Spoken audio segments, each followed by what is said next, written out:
Bienvenidos de nuevo en este episodio donde hemos hablado de las modalidades de evaluación y ahora vamos a referirnos bien en esos marcos de modalidades de evaluación, qué datos tienen que recogerse, cuáles son las fuentes y cuáles son las unidades de análisis, en su caso, etcétera, siempre desde una metodología que sea triangular o más cuantitativa, cualitativa, etcétera. Bueno, aquí lo que os proponemos, si lo veis muy bien, porque ya veréis la siguiente diapositiva es muy compleja, mirarlo bien en los materiales, en las páginas web que os recomendamos, donde están reproducidos. También pongo, véase, pósters, porque vamos a intentar introducirlo también en estas diapositivas, el póster, y vamos a ver cómo realmente, para poder evaluar bien, en toda la complejidad de elementos, tenemos que tener en cuenta la dimensión estructural, es decir, este proyecto restaurativo del que estamos hablando y que queremos evaluar, en qué estructura está dentro del sistema penal, está fuera, qué elementos estructurales lo están condicionando a nivel socioeconómico, político, etcétera. La dimensión también institucional, porque si estamos hablando del sistema penal, pues son unas coordenadas todavía más específicas en qué medida lo constriñen en ese momento concreto en que se está desarrollando el proyecto restaurativo.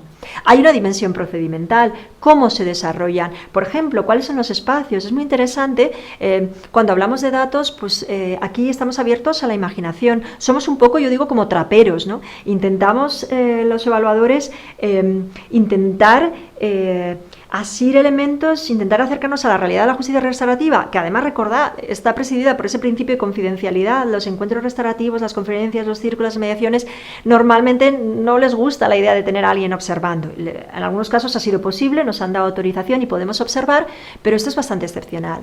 Por lo tanto, la idea de ser traperos es cómo podemos reflexionar sobre la realidad de la justicia restaurativa, contrastar el impacto a través de multitud de datos, y aquí están abiertos a la creatividad. Pueden ser datos que son fotografías, pueden ser vídeos, pueden ser trabajos artísticos, puede ser una reflexión sobre el objeto de palabra elegido en los círculos, pueden ser dibujos que han realizado las personas participantes, diarios durante el proceso de justicia restaurativa de la persona facilitadora o de las personas participantes.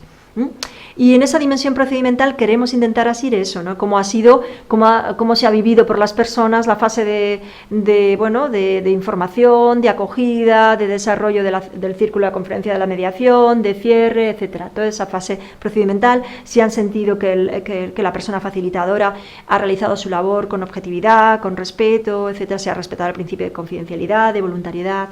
Y luego hay una dimensión personal. ¿Cuál es el impacto de la justicia restaurativa en esas personas que van a ser diferentes, en esas personas de carne y hueso? ¿Cuál es esa diferencia?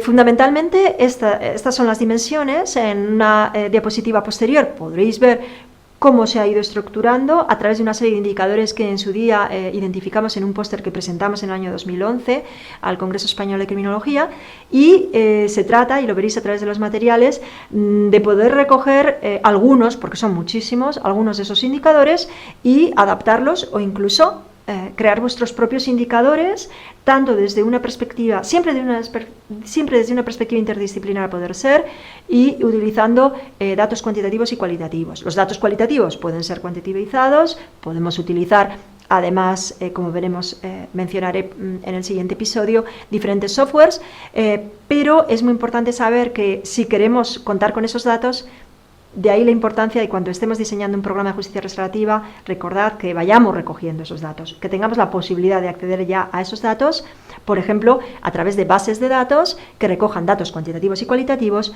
En los programas de justicia restaurativa, fundamentalmente es un trabajo añadido a las pobres personas facilitadoras, que probablemente ya estén con mucho trabajo y que pueden tener la ayuda, vuelvo a repetir, por ejemplo, de estudiantes en sus prácticas. Muchísimas gracias y nos vemos en el siguiente episodio.